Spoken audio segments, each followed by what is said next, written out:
What if the moment you fell apart was actually the moment life finally came together? What if your greatest strength isn't hidden in your victories, but buried deep in your pain? Kathryn Kuhlman's life didn't change when she got everything right.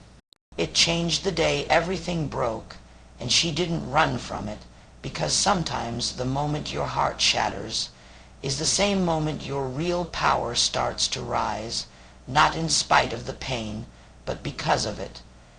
Most people think the moment your heart breaks is the moment everything ends. That it's a collapse, a failure, a signal that something went wrong and now your life is off course. But what if it's not the end at all? What if it's the very beginning of something that couldn't have started any other way? That's the part no one tells you, that the breaking is often the unlocking, that the pain isn't always punishment. It's sometimes permission. Permission to let go of the version of you that was surviving, performing, pretending, just to keep everything looking okay. Kathryn Kuhlman understood this not in theory, but in reality. Her most powerful chapter didn't start when she was confident. It didn't begin when she was successful. It began when she was shattered. Before people knew her name, before there were packed auditoriums or moments of awe, there was loss. There was regret. There was a heartbreak so deep she didn't know if she'd ever recover. She made choices she thought she could live with.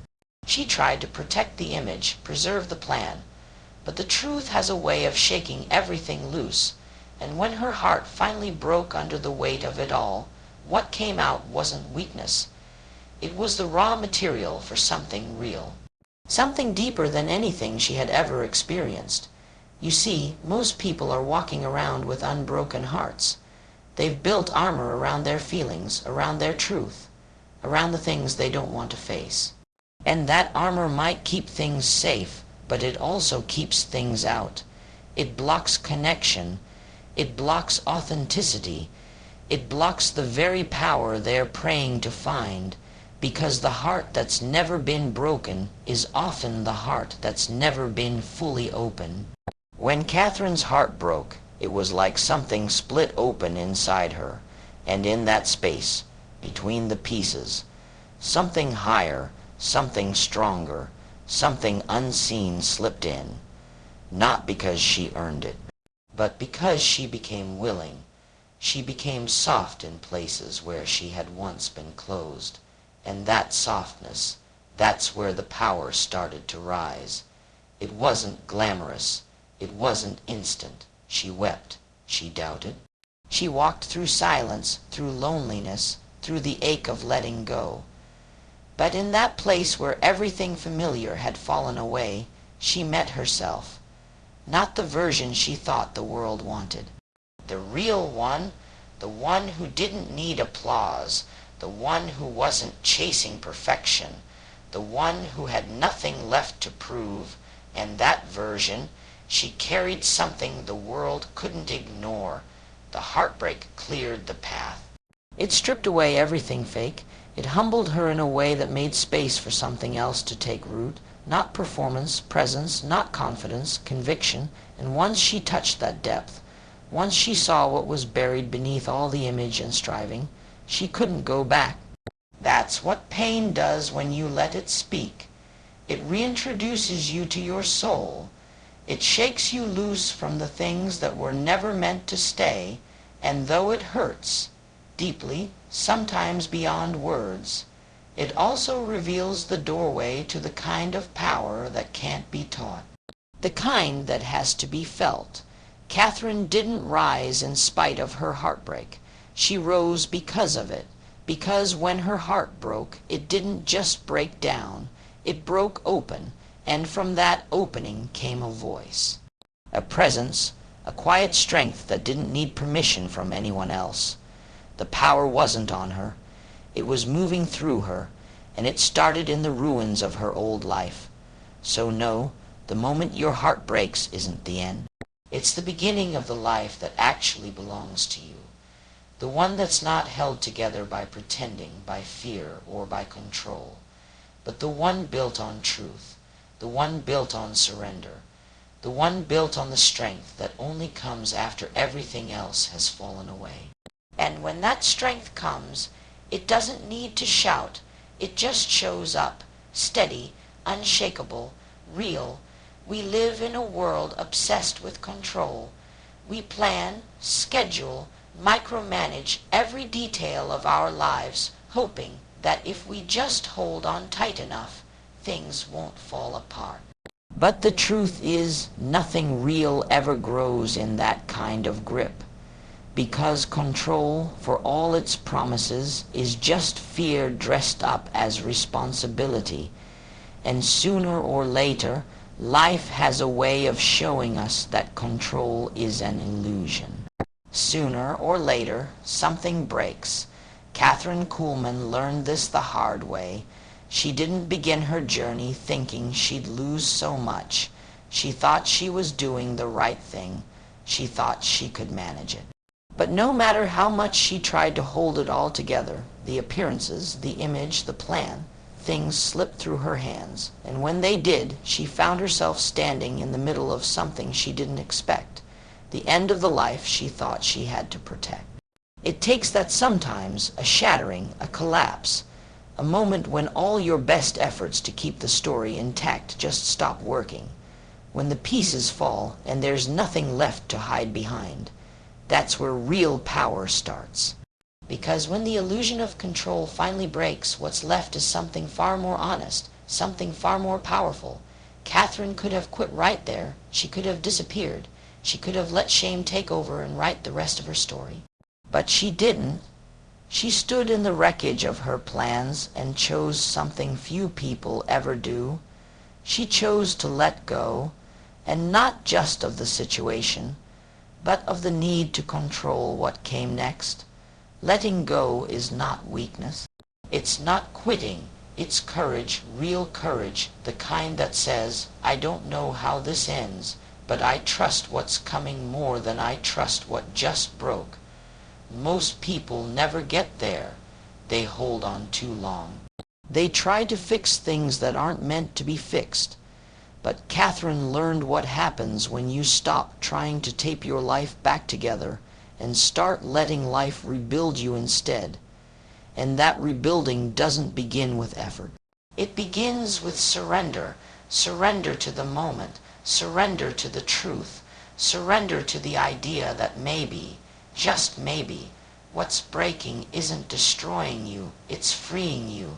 You don't grow when you're clinging. You grow when your hands are open, and open hands come from broken hearts, because only after the need to control dies can the truth come alive. And Kathryn's truth wasn't loud, it wasn't flashy, it was clear. Strong, rooted in something far deeper than image or perfection. It was rooted in presence, in knowing, in the kind of wisdom that can only come from pain you've lived through. That's what makes this kind of power so rare. Because it doesn't come from success. It doesn't come from books or speeches or steps. It comes from surrendering your story long enough to let the real one begin. And the people who have that power, you feel them before they say a word, because their presence doesn't say, look at me. It says, I've been through something and I survived. Kathryn didn't just survive, she transformed, and she didn't do it by controlling more. She did it by releasing everything she once thought she needed. And in that release, she didn't get weaker. She got stronger. Real power doesn't arrive when things are perfect. It shows up the moment you stop pretending they are. Pain has a way of silencing everything else. When your heart breaks, the noise fades. The distractions lose their shine. The voices you used to chase, whether it was approval, ambition, or applause, suddenly go quiet. You're left with yourself, and that's where things get real. That's where things start to shift. For Kathryn Kuhlman, the silence after heartbreak wasn't just emptiness. It was space. Space to finally hear what had been calling her all along. Because there's something that speaks when everything else falls away, not in words but in knowing, not in instructions but in direction. But here's the catch: you can't hear it when life is too loud. You can't feel it when you're still running from the pain, the voice you're looking for, the one that leads you back to your real path.